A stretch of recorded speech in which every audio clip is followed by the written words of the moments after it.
Hola muchachos, hoy vamos a revisar esta guía, el segundo ejercicio de la guía número 6. Vamos a hacer el desarrollo que partimos en la clase pero no alcanzamos a terminar, por lo tanto lo vamos a hacer completo desde su inicio. Este es el ejercicio número 2, ya hay una cápsula del ejercicio número 1 y hoy vamos a revisar este ejercicio que tiene que ver con presupuesto maestro, donde debemos proyectar los estados financieros. Acá nos entregan información de los meses entre 2017 y 2018 con sus ventas históricas en términos monetarios y acá nos indican que el precio de venta es de 500 pesos por unidad. Luego, dice el área de ventas presenta la siguiente información. Las comisiones por venta están definidas por el área de comercialización a 5% de las ventas realizadas. B, suponga que las promociones corresponden a un 15% de las ventas, y C, las remuneraciones fijas de esta área ascienden a 8 millones de pesos. El área de producción presenta los siguientes datos. El costo primo unitario, es decir, la materia prima y la mano de obra, suman 100 pesos, siendo la materia prima 60 y la mano de obra 40 pesos por unidad producida y vendida. Las existencias en términos de materia prima, productos en proceso y productos terminados no tiene saldos por el mes. La remuneración fija de esta área es de 5 millones de pesos y el costo de mantención 1 millón de pesos. Por otra parte, dice, los costos y gastos de administración contemplan los siguientes ítems. Está la remuneración fija de los 5 millones de pesos y las comunicaciones mensuales, que son de 800.000. Otros antecedentes, dice, el saldo inicial de caja es la diferencia entre el aporte de capital de los socios y las inversiones en activo fijo. La política de caja es un saldo mínimo de 500.000 pesos. Si se requiere financiamiento de la caja, se tomará deuda al 24% anual y se paga al mes siguiente. El capital social es de 622.600.000 pesos y no existen utilidades retenidas. Las inversiones en bienes de capital son las siguientes, y acá nos da una serie de activos fijos a los que debemos calcularle la depreciación anual y luego hacer el cálculo de la depreciación mensual. En relación a las políticas de cobro que tienen que ver con la operación de la empresa, existe la recaudación o las ventas, ¿cierto?, al contado, 30 días, 60 días y 90 días, y acá están sus porcentajes respectivos. Luego tenemos los proveedores, que es contado, ¿cierto?, a 30 días, 60 días y sus porcentajes respectivos. ¿Qué es lo que se pide? Elaborar los estados financieros proyectados para los periodos de abril, julio del 2018. No afecta a impuestos de primera categoría, ¿ya? Entonces, lo primero que debemos hacer acá, nos vamos a situar en esta tabla que es de los activos fijos y vamos a desarrollar o a calcular más bien la depreciación anual y luego mensual, porque lo que se solicita es un presupuesto en meses. Entonces acá tenemos en la lista de los activos fijos, tenemos herramientas, máquinas, edificios y terrenos, tenemos la inversión, que es el valor de adquisición finalmente de cada uno de los activos, tenemos la vida útil en años, el valor residual, que es el valor que tendría el activo una vez que termine su vida útil, y acá tenemos una columna para calcular la depreciación. Entonces, la depreciación se calcula en relación o en base a esta fórmula que está acá, que es valor de adquisición menos el valor residual dividido en la vida útil. Entonces, tomamos la inversión, le restamos el valor residual y lo dividimos en la vida útil, que son 2 años en este caso. Nuevamente, las máquinas, 46 millones, menos el valor residual, que son 500.000 pesos. Todo eso dividido en 4 años de vida útil. Y lo mismo para los edificios. 250 millones menos 2.800.000 dividido la vida útil. Vamos a copiar acá el formato para que se haga la separación de 1000. Entonces, esas son las depreciaciones anuales del proyecto, o sea, de la empresa, de los activos que tiene la empresa. Y, por otro lado, ¿cierto?, vamos a sumarlos, S más S más S, Vamos a poner S igual, a pesar de que los terrenos son los únicos activos fijos que no se deprecian, por el contrario, pueden aumentar su valor con el tiempo. Recordemos que el concepto de depreciación hace referencia al desgaste que van sufriendo los activos fijos a medida que pasa el tiempo y se van usando.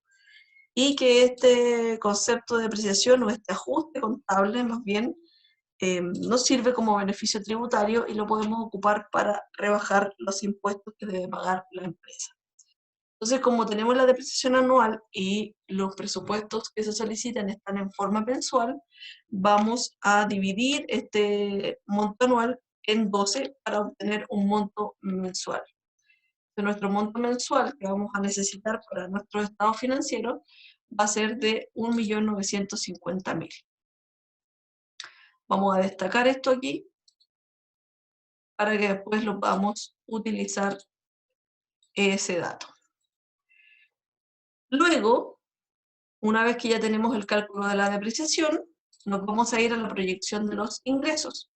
Entonces acá lo que yo hice es copiar la misma tabla que estaba acá arriba. La única diferencia es que enumeré los meses como 1, 2, 3, 4, 5 hasta el 9. Y nos piden calcular, ¿cierto? El periodo terminó en marzo del 2018, por lo tanto tenemos que proyectar desde abril hasta julio, tal como indica el ejercicio. Entonces, por eso acá voy a poner abril, mayo, junio y julio.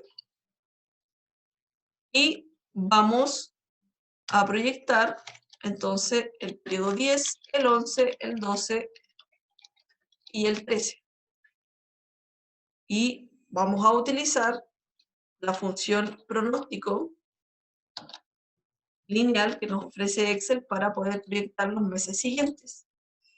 Entonces acá nos pide seleccionar X, y X va a ser el periodo que nosotros queremos proyectar, es decir, el periodo 10, que corresponde a abril del 2018.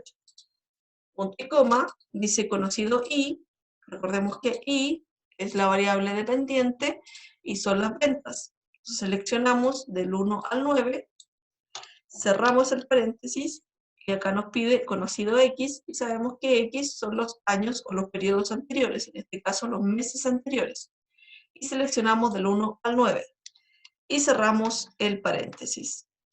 De esa manera obtenemos la proyección de nuestros ingresos para el periodo 10 que corresponde al mes de abril del 2018. Y hacemos exactamente lo mismo con el siguiente periodo, ¿ya?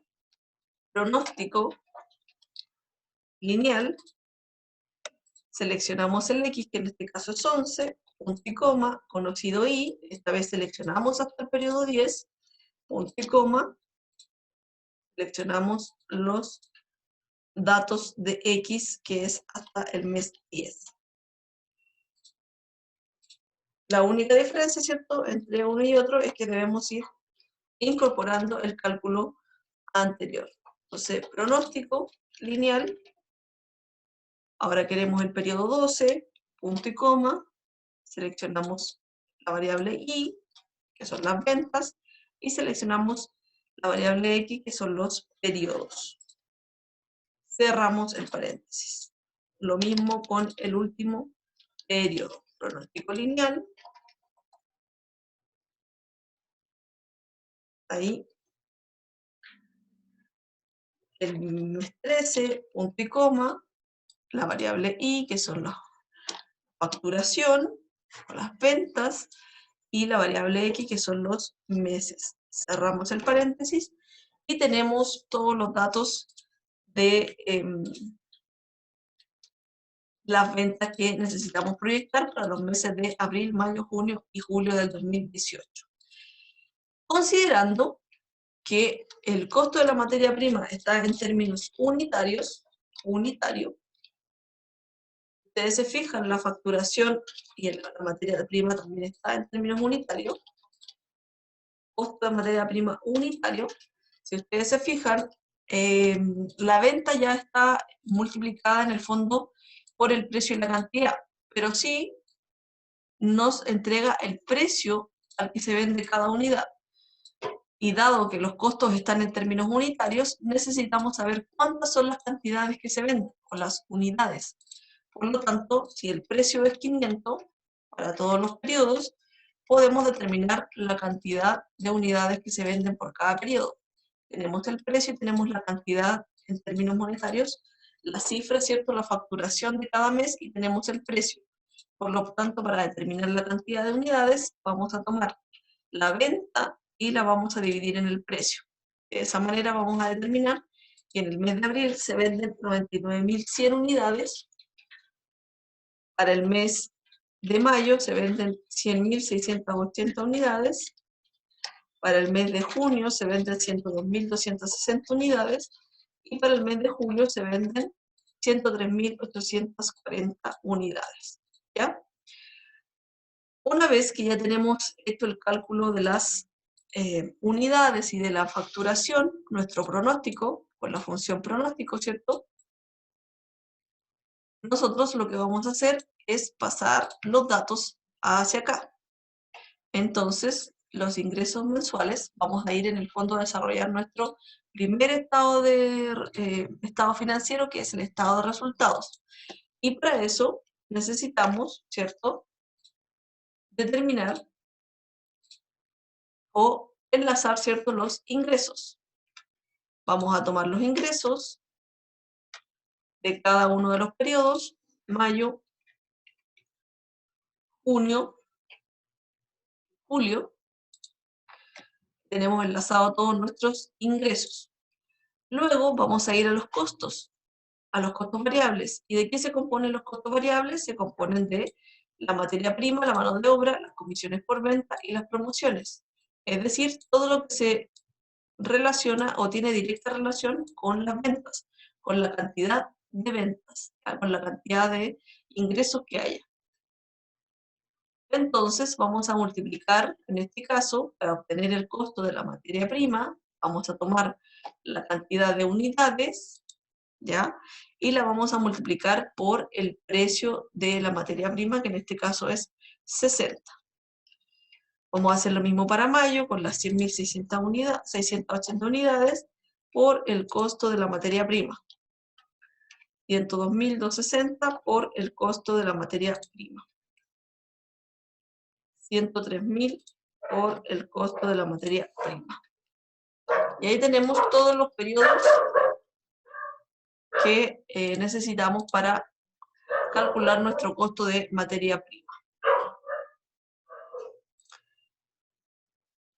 Luego, para el costo de la mano de obra, hacemos exactamente lo mismo. Tomamos las unidades y las multiplicamos por el costo de la mano de obra. Tomamos las unidades del mes de mayo por el costo de la mano de obra. Unidades del mes de junio por los 40 pesos de la mano de obra. Y finalmente el mes de julio por el costo de la mano de obra.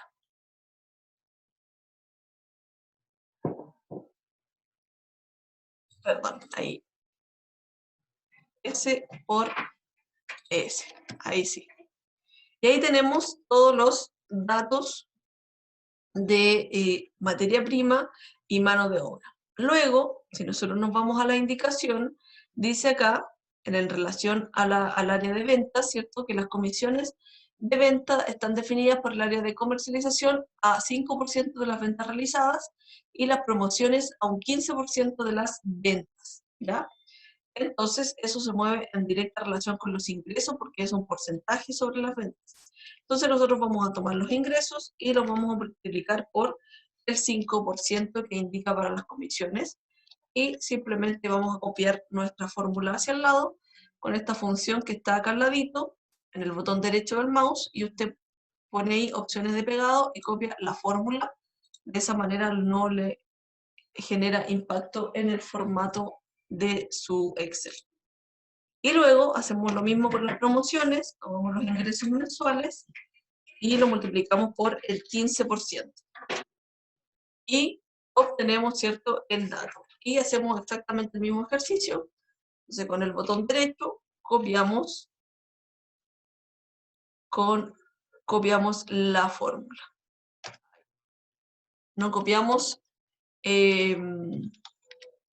no llegamos y copiamos y pegamos, sino copiamos con la fórmula para que no nos cambie el formato que tenemos establecido, por ejemplo, estas líneas. ¿Ya?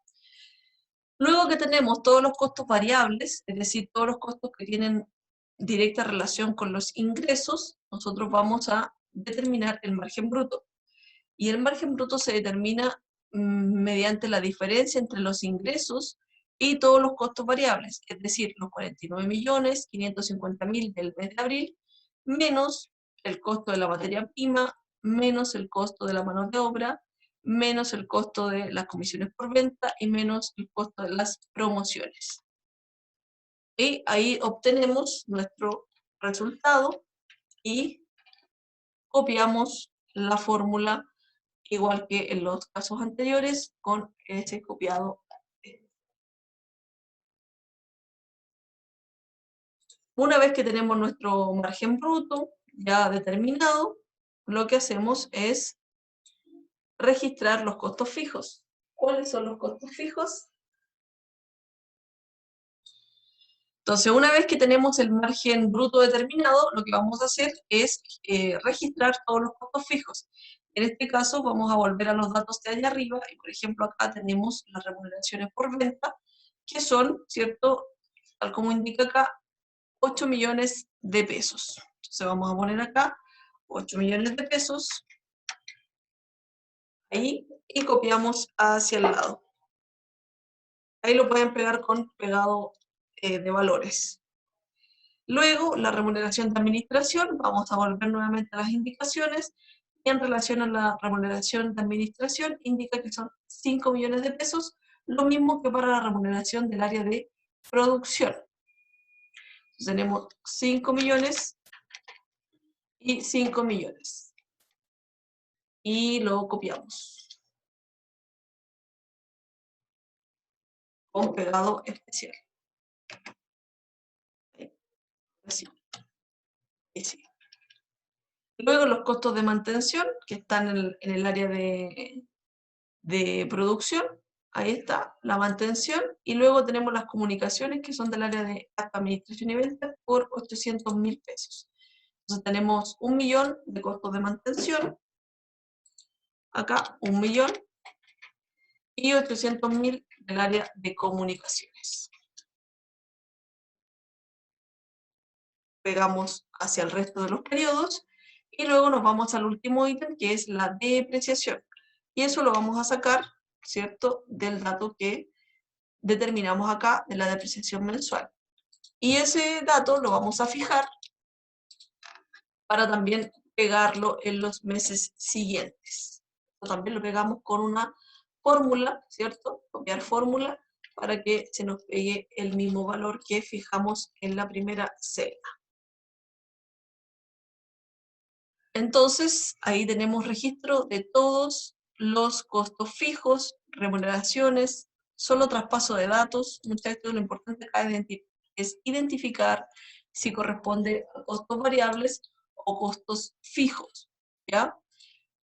Para determinar bien el margen bruto y luego el margen operacional.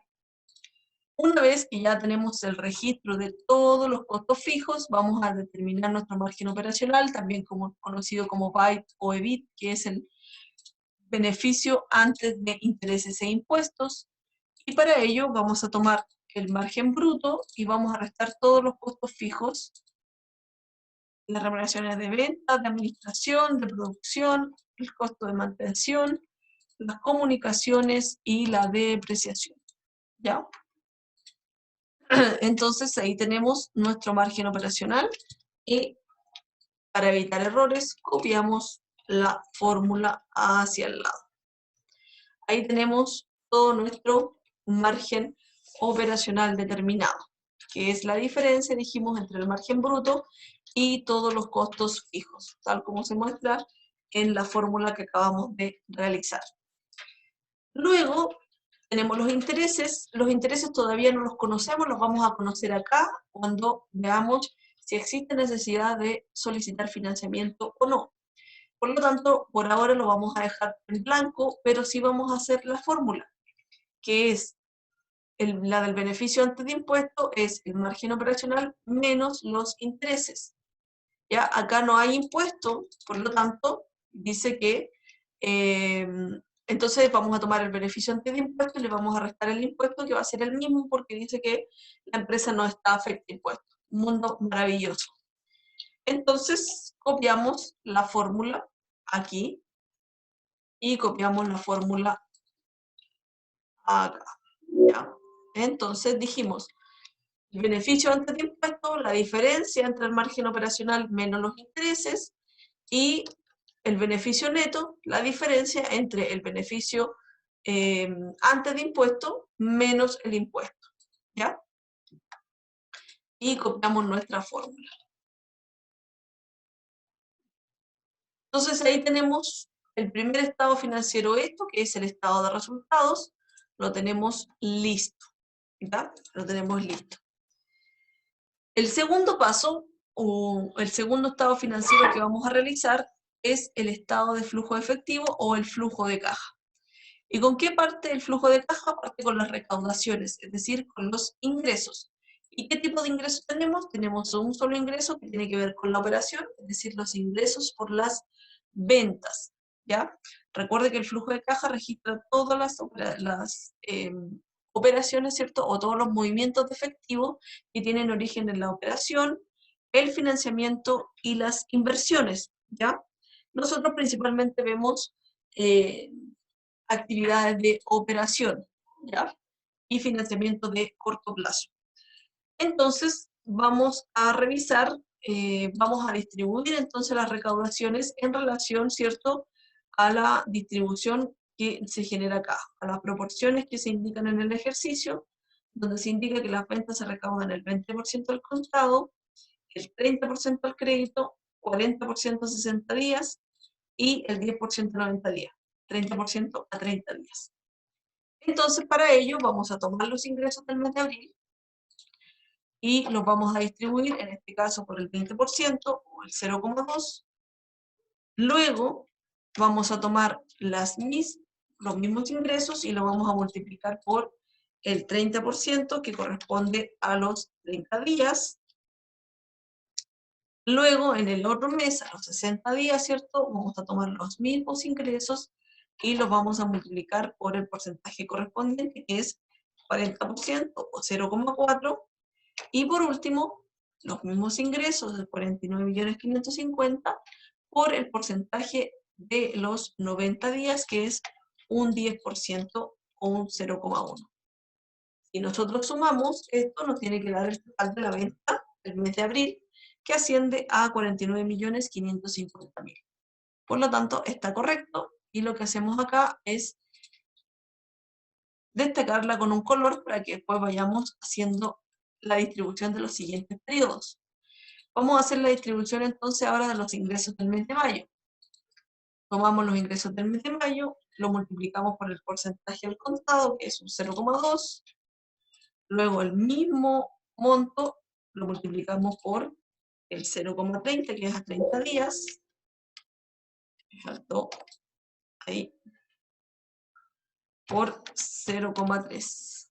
Ahí. Luego los mismos ingresos por el 0,4. Y acá, no importa que quede fuera porque nos va a servir para después, por 0,1. Recuerden que nosotros en el primer ejercicio de presupuesto vimos pagos diferidos y dejábamos, ¿cierto?, una especie de dato o torpedo para ocuparlo después en la proyección del estado de situación financiera. Entonces vamos a tomar todos estos datos y vamos a ver si corresponde a la distribución y al monto de la venta del mes de mayo, que suma 50.340.000. Perfecto, y lo vamos a destacar con otro color. Ahí.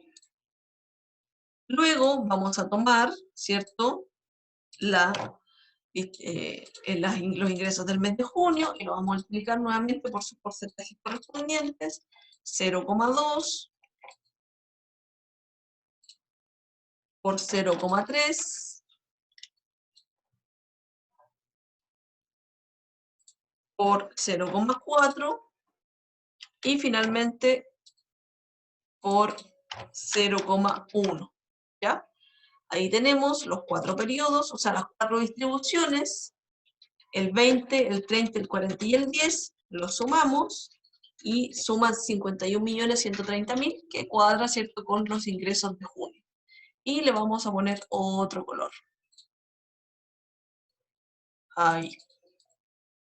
Y por último, vamos a tomar la venta del mes de julio por 0,2, la misma venta, ¿cierto?, por 0,3, misma venta por 0,4, por 0,4 y finalmente los mismos ingresos por el 0,1. Agrandamos ahí la celda para que se nos vea el dato. Lo seleccionamos nuevamente, igual que los anteriores, y eso suma 51.920.000, que cuadra perfecto con los ingresos del mes de julio, y lo seleccionamos lo destacamos ahí con otro color, ¿ya? Entonces ahí tenemos la distribución de todos los periodos, no hay más ingresos, ¿ya? Por lo tanto, nosotros vamos a sumar cada una de estas recaudaciones de contado hasta los 90 días y vamos a pegar la fórmula, ¿ya? Ahí estamos. Una vez que hemos distribuido las ventas, tenemos que hacer lo mismo con los proveedores. Pero acá hay que diferenciar qué cosas son proveedores y qué cosas son remuneraciones dentro del estado de resultados. Si nosotros nos vamos al costo de la materia prima, eso será un proveedor o será una remuneración. Es un proveedor, por lo tanto lo vamos a destacar con un color. La mano de obra es una remuneración. Las comisiones por ventas es una remuneración. Las promociones es un proveedor. Las remuneraciones, remuneraciones, remuneraciones. Eso no, son remuneraciones como tal. Y la mantención y las comunicaciones son parte de los proveedores. ¿Ya? Son servicios que generalmente se adquieren fuera de la empresa, por lo tanto, no son remuneraciones, sino son pagos de servicios. Y acá, pago de la materia prima, que es, ¿cierto?, en el fondo los proveedores. Entonces, vamos a sumar acá los proveedores, la materia prima, las promociones, los costos de mantención y las comunicaciones. Esos 4 conceptos los vamos a considerar como parte de los proveedores y vamos a copiar la fórmula hacia el lado para que copie en los siguientes periodos la información.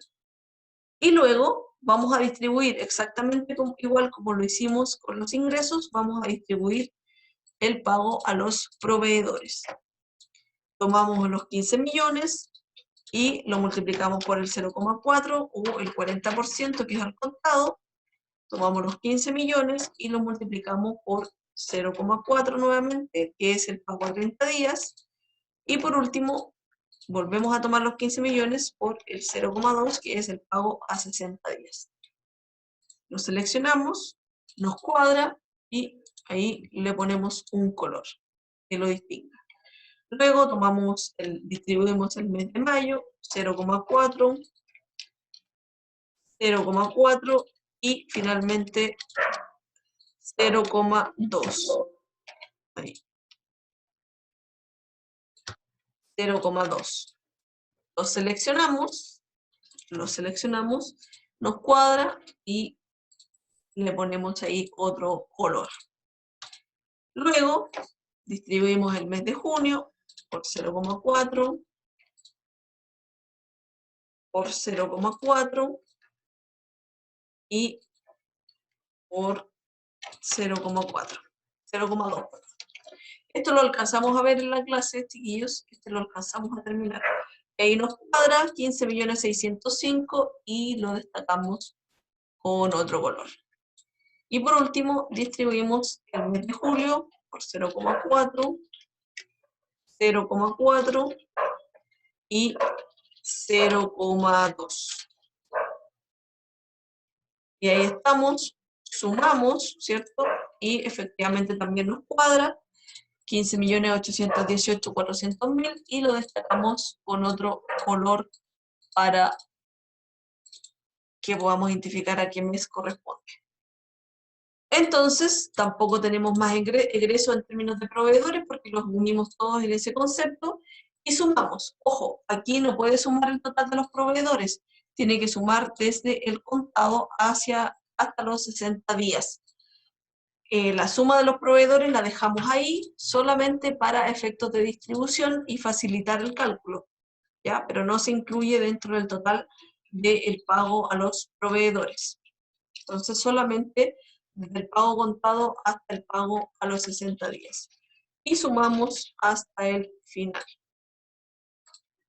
¿Ya? Ahí tenemos toda la recaudación del mes de los meses que nos piden. Todos los pagos, perdón, a los proveedores. Una vez que ya distribuimos y sumamos el total de los pagos a los proveedores, vamos a registrar todo el pago de las remuneraciones. En este caso vamos a enlazar directamente con el estado de resultados y qué cosas son remuneraciones de venta. Por ejemplo, ¿cierto? Las comisiones por venta más, finalmente, las remuneraciones de venta. Esos son dos conceptos que tienen que ver con remuneraciones, ¿ya? Del área de venta específicamente. Luego, las remuneraciones de administración, vamos a tener exactamente las de administración, que son solo 5 millones, y por último las de producción, tienen que ver con el costo de la mano de obra, más las remuneraciones de producción como tal, ¿ya? Una vez que tenemos esos cálculos, copiamos hacia los periodos siguientes con la fórmula, ¿ya? Y sumamos el total de nuestras remuneraciones por cada uno de los meses. Y nuevamente copiamos la fórmula hacia los meses siguientes. Entonces ahí tenemos todas las recaudaciones o todos los ingresos y todos los egresos. Vamos a poner aquí un título que diga egresos. Egresos. ¿Ya? Ahí. Y acá vamos a poner lo que diga ingresos. Tenemos ingresos y egresos. Luego, que tenemos ya todos los ingresos, el total de la recaudación, ¿cierto? Y vamos a sumar acá el total de los egresos. Y ese total de los egresos es el total de pago a los proveedores más el total que se paga en remuneraciones. Y copiamos nuestra fórmula hacia el lado, con ahí pegado de fórmula. Y cuando ya tenemos el total de la recaudación y el total de los egresos, ¿ya? Vamos a determinar el subtotal, que es la diferencia, ¿cierto?, entre el total de recaudación menos el total de los egresos, ¿ya? Entonces, total de la recaudación menos los egresos. 9.910.000 menos los 30.512.900. Eso nos da un valor negativo de 20.602.900. Copiamos igualmente nuestra fórmula hacia el lado, ahí, y también nos da negativo el segundo periodo. Entonces, acá es donde vamos a registrar nosotros el financiamiento si llegase a ser necesario. Entonces, la nueva deuda, amortización, intereses y el total del financiamiento. Vamos a hacer una fórmula acá que va a sumar la nueva deuda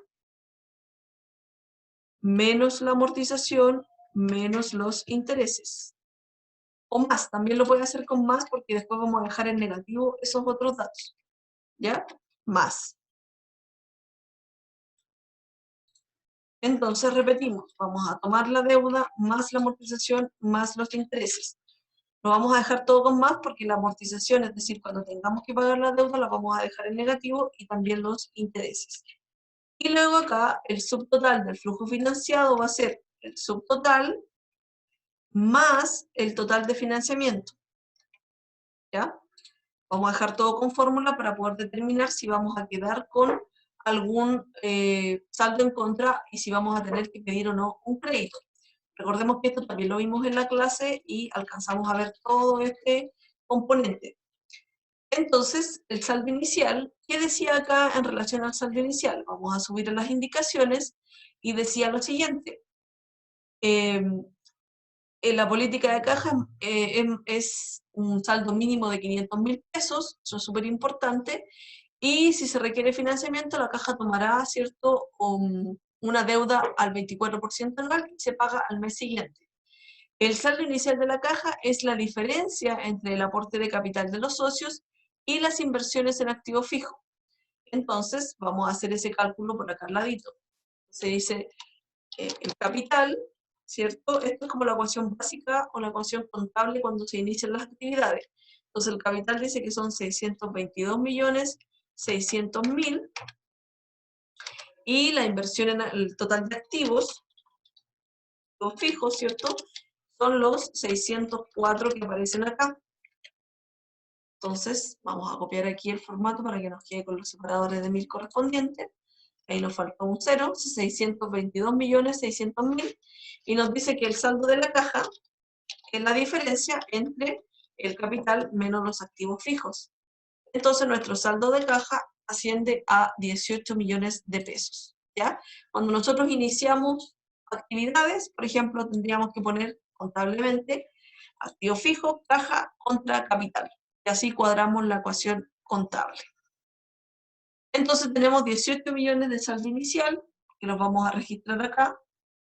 Aquí, saldo inicial, lo vamos a enlazar acá, con los 18 millones, ahí. Y el saldo final va a ser el subtotal del flujo financiado más el saldo inicial. Entonces nos sigue quedando un saldo negativo de 2.690.000. Y se requiere que, como política, que en la caja quede un saldo mínimo de 500.000 pesos. Por lo tanto, nos vamos a ver obligados a solicitar un crédito. El tema es de cuánto es el crédito que yo debo solicitar. Es decir, tengo que cubrir este saldo negativo, pero además dejar 500.000 pesos. Es decir, necesito cubrir los 2.600.900 y dejar 500.000 pesos en la caja. Por lo tanto, si yo tomo esos dos valores, me dice que el crédito que tengo que pedir es de 3.102.900. Vamos a hacer el cálculo acá y para que este es el saldo mínimo, va a quedar como un torpeo ahí, saldo final, sin crédito, y monto a pedir o a solicitar como crédito, ¿ya? Entonces, acá, la nueva deuda, ¿cierto? Yo lo digito eso porque si no, me va, no, lo voy a digitar, si no lo digito y lo enlazo, después me va a cambiar todos los datos hacia adelante. Entonces, la nueva deuda tiene que ser de 3.102.900 para que nuestro saldo sea igual a 500.000 pesos, ¿ya? Si usted le borra la deuda, obtiene los datos que acabamos de escribir acá abajo. Como les digo, lo vamos a dejar ahí para que usted sepa cómo se calcula la deuda que debemos solicitar y mantener nuestro saldo mínimo.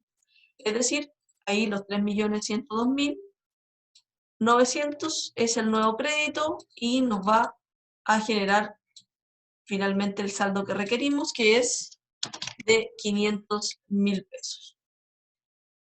Entonces, acá nosotros necesitamos, vamos a copiar estas fórmulas para que nos vayan ayudando a hacer los cálculos correspondientes, ¿ya?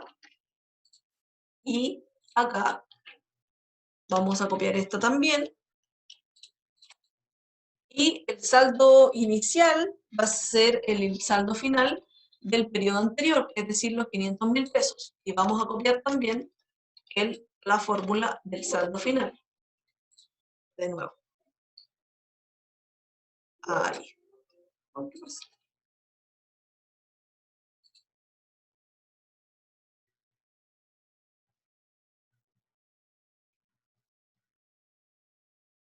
Una por una.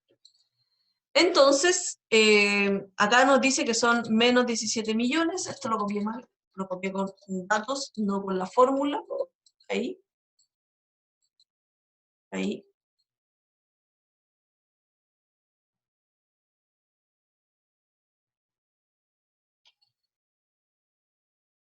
Ahí sí. Entonces nos dice que tenemos un saldo negativo, pero acá hay que incorporar, y tal como dice la indicación acá arriba, el préstamo que yo pido tengo que pagarlo al mes siguiente junto con los intereses que me va a devengar ese crédito.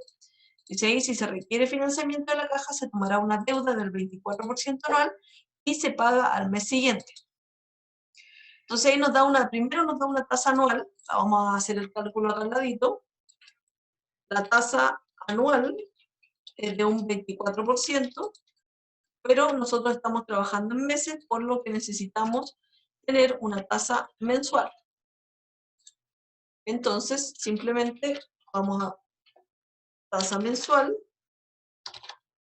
y tomamos la tasa anual y la dividimos en 12 y nos da nuestro porcentaje o nuestra tasa mensual. Ahí tenemos el datito y ese es el que vamos a ocupar, el mensual. Entonces tenemos que pagar al mes siguiente la deuda, es decir, la amortización del crédito completo, los 3.102.900.000, y además tenemos que pagar el interés de esa deuda.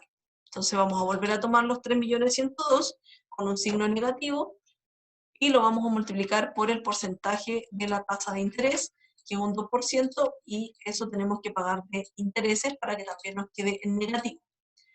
Entonces, acá la pregunta es la siguiente. Si nos queda un saldo negativo de 14.504.278, vamos a ponerlo acá, 14 millones, o lo podemos copiar con valores, ahí, y luego le sacamos el signo negativo, para no digitar y tal vez equivocarnos, y también debemos mantener un saldo mínimo de 500.000.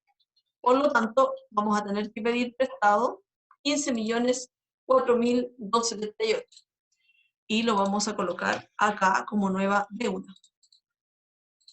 Ahí sí, enlazamos y mantenemos el saldo finalmente de los 500.000 pesos. Hacemos lo mismo que en el mes anterior. Tenemos que pagar el crédito y tenemos que calcular, ¿cierto?, cuánto es el interés de esa deuda. Y para eso tomamos la deuda con un signo negativo para que ese dato nos quede en negativo y lo multiplicamos por la tasa. Si quieren le pueden poner positivo acá y el negativo antes de la tasa. Da lo mismo, ¿cierto? Porque es un producto, lo importante es que quede con saldo negativo y registre lo que queremos registrar. Entonces tenemos ahí un saldo, sabemos acá que el saldo del mes anterior, el saldo inicial, es el final del mes anterior. Entonces nuevamente tenemos un saldo negativo, tomamos ese saldo negativo, lo copiamos ahí y 500.000 pesos, ¿cierto? Necesitamos mantener ese saldo, por lo tanto tenemos que pedir un crédito de 10 millones, vamos a copiar el formato ahí, 10.237.724. Tomamos esos 10 millones y nuevamente cumplimos con que el saldo es 500.000 pesos. Luego, el saldo final es el saldo inicial para el otro periodo y acá hacemos exactamente lo mismo. Tenemos que pagar el crédito y tenemos que pagar los intereses de ese crédito por el 2%. Y acá, si ustedes se fijan, tenemos un saldo positivo, por fin, tenemos un saldo positivo, lo vamos a tomar y vamos a pegarlo acá. Necesitamos mantener los 500.000 pesos y esta vez no sumamos, sino que restamos 500.000 menos los 474, nos faltan solo 25.300, o 25.838 para completar nuestro saldo de 500.000, por lo tanto enlazamos ese monto del crédito. Y ahí obtenemos que nuestro saldo también es de 500.000 pesos. Vamos a correr esto un poquito hacia arriba para poder hacer el efecto del pago del crédito que tenemos que pagar, que son los 25.000, ¿cierto? Vamos con un signo negativo. Y también volvemos a tomar con signo negativo y lo multiplicamos por el 2%. Vamos a correrlo un poquito más acá esto para que no se confunda. Por ahí, ¿ya? ¿Por qué lo vamos a mantener ahí? Porque también nos va a servir para la proyección de del estado de situación financiera que viene después. Entonces acá tenemos todos el segundo estado financiero resuelto, que es el estado de flujo de efectivo. Hasta aquí nosotros alcanzamos a llegar en nuestra clase. Por lo tanto, ahora vamos a pasar al balance general o estado de situación financiera. Entonces, cuando ya tenemos nuestros dos estados financieros listos, vamos a proceder a hacer el estado de situación financiera. Tenemos ya el estado de resultados y el estado de flujo de efectivo. Un dato importante que tenemos que mencionar, chiquillos, es el registro de los intereses que nos quedó pendiente en el estado de resultados. Y ahí tenemos que registrar todos los intereses que se fueron generando en cada uno de los periodos, ¿ya? Entonces vamos a subir acá al estado de resultados y vamos a enlazar con los intereses que se generaron por la solicitud del préstamo, que son los intereses que están acá. Entonces lo vamos a tomar con un signo negativo para que nos quede positivo en el estado de resultados y nos haga el cálculo de el beneficio antes de impuestos. Porque ahí le pusimos el margen operacional menos los intereses, nos da el beneficio antes de impuestos. Luego vamos a enlazar nuevamente con un signo negativo los intereses que se generaron en el segundo periodo. Ya aquí va desfasado, pero en el fondo esos se generan en este periodo y se pagan al mes siguiente, por eso están registrados en el mes siguiente, pero se generan en el primer periodo o en abril. Luego los del mes de junio y por último en julio. Entonces, ahí registramos todos los intereses que se generaron. Acá le ponemos 0, 0 y 0. Y ahí tenemos listo sí nuestro estado de resultados. En el fondo lo que hicimos fue pasar los intereses que se fueron generando en cada periodo. Recuerden que esos se generaron en abril, pero se pagan en mayo, por eso están en mayo en el estado de flujo de efectivo, porque este es el que muestra los movimientos reales de efectivo, pero finalmente se generaron en este periodo, por lo tanto quedan pendientes por pagar. Lo mismo vamos a hacer nosotros en el estado de situación financiera. Entonces se registran los intereses y ahí ya tenemos completo nuestro estado de resultados y ahora lo que vamos a hacer es traspasar todos estos datos a nuestro estado de situación financiera. Y para ello necesitamos los activos y partimos con los activos corrientes. Vamos a determinar el saldo de la caja y el saldo de la caja es el que vamos a sacar desde el flujo de caja, que son los 500.000. ¿Ya? Para eso se hace el flujo de caja finalmente, para determinar el saldo de la caja y copiamos nuestras fórmulas. ¿Ya? Ahí una por una, ¿cierto? Y la última la copiamos con fórmula. No sé por qué no me deja pegar ahí. La vamos a tener que pegar ahí así. Ahí está. Listo. Luego, acá es importante que pongamos atención porque tenemos que determinar cuáles son las cuentas por cobrar que quedan en el mes de abril. Entonces, en el mes de abril, si ustedes se fijan, nosotros vendimos esto que está en verde, todo lo que está en verde. Por lo tanto, solo se cobró al contado lo que está en el primer periodo, ¿cierto? Que es este 20%. Por lo tanto, quedó pendiente 30 días, 60 días y 90 días.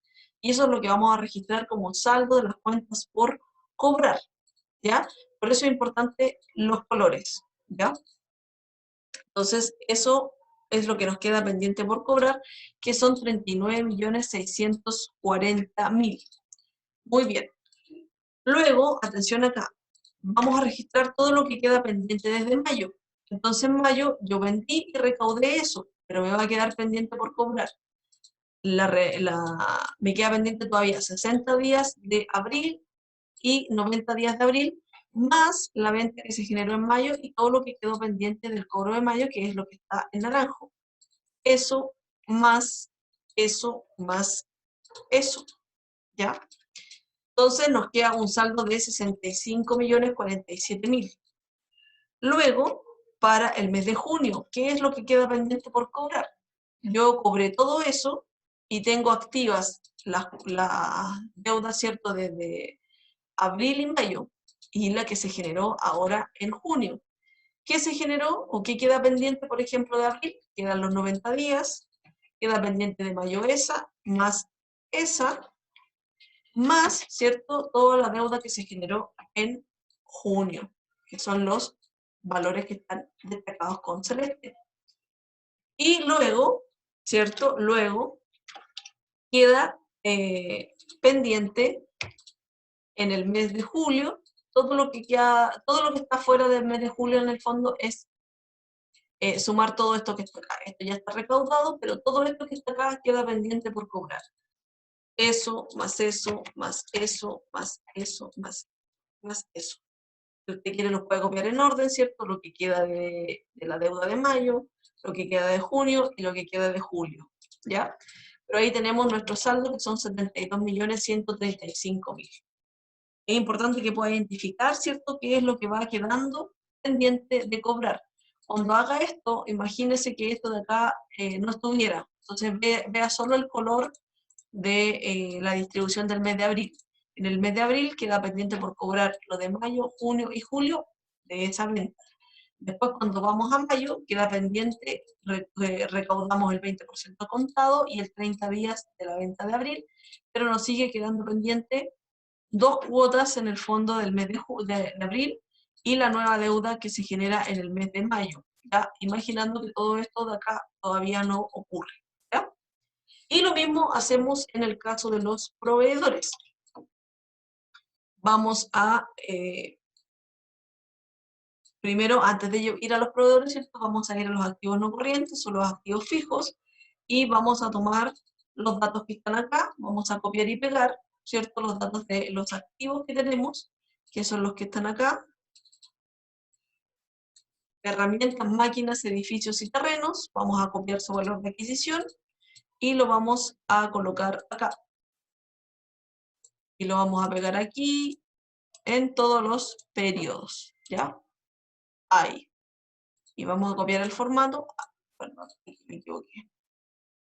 Esto se tiene que correr un dato porque ahí lo pegué en el título, ¿ya?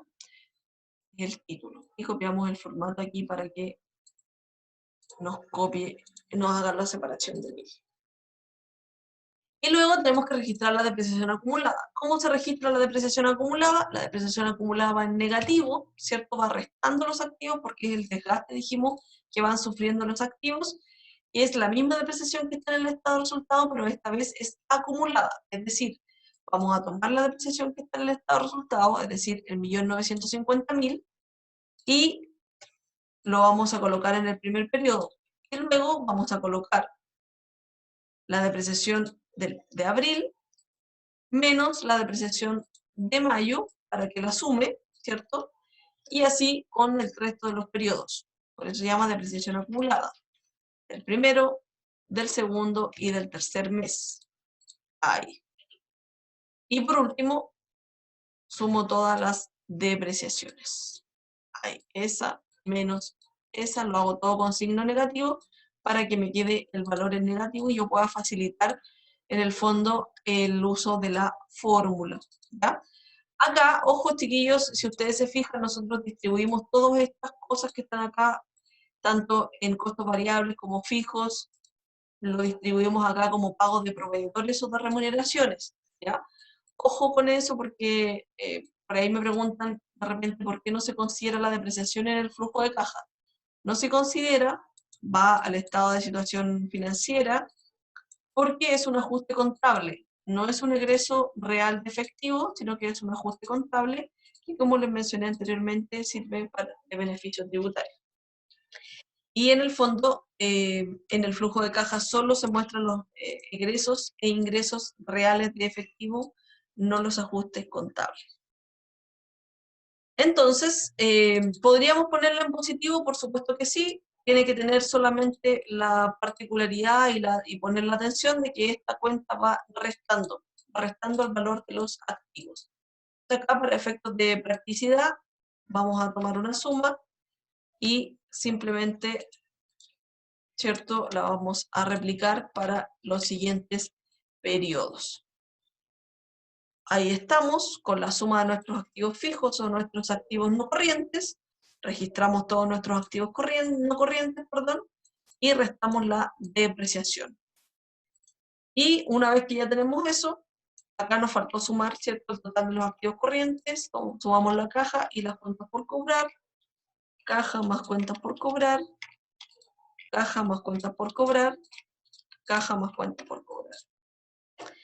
Una vez que tenemos el total de los activos corrientes, el total de los activos no corrientes, sumamos estos dos ítems para determinar los activos totales o el total de activos. ¿Ya? Y sumamos acá. ¿Ya? Ahí tenemos el total de nuestros activos, ¿cierto? En términos monetarios, ¿cierto? Esos son los valores. Y ahora pasamos a los pasivos. Y en los pasivos corrientes que tenemos las cuentas por pagar, tenemos el préstamo bancario y tenemos los intereses por pagar, ¿ya? Entonces, acá lo que vamos a hacer es lo siguiente. Las cuentas por pagar vamos a hacer exactamente lo mismo que hicimos, ¿cierto?, con los clientes o las cuentas por cobrar, ¿ya? Que es todo lo que queda pendiente por pagar después que realizamos el pago contado. Entonces, en el primer periodo de los proveedores, nosotros solo pagamos al contado eso y quedamos debiendo eso más eso, es decir, los que están en gris. Luego, para el mes de mayo, recaudamos eso al contado y el 30 días del mes de abril y quedamos debiendo una parte todavía del mes de abril más la deuda que se generó para el mes de mayo. ¿Ya? Ahí, 12.270.000. Luego, para el mes de junio, lo mismo, recaudamos todo eso, queda pendiente una cuota de mayo, más las dos que se generaron para el mes de junio. 12.411.000. Y por último, acá es un poco más fácil, ¿cierto? Porque tiene que ver con todo lo que quedó pendiente desde julio, que es esto que está acá. ¿Ya? Que son 12.612.060 pesos. Y acá, también en relación al préstamo bancario y los intereses, simplemente tenemos que ir copiando lo que se generó como préstamo e intereses por pagar en el flujo de caja, que es esto que está acá. Entonces vamos tomando los datos, los tomamos con valor negativo para que nos quede positivo, traspasando cada uno de los valores. Recuerde, esto se generó en este periodo y quedó pendiente para el siguiente, se paga en el siguiente, por eso es que acá se registra en este mes, porque aquí se generó la obligación, la única diferencia es que la pago en el mes siguiente. ¿Ya?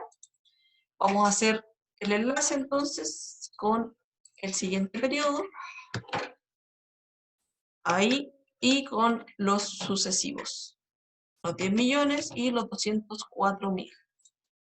Y por último, los 25.000 y los 517 que se generan de intereses. Y sumamos todos nuestros pasivos corrientes, sumamos ahí, y sumamos.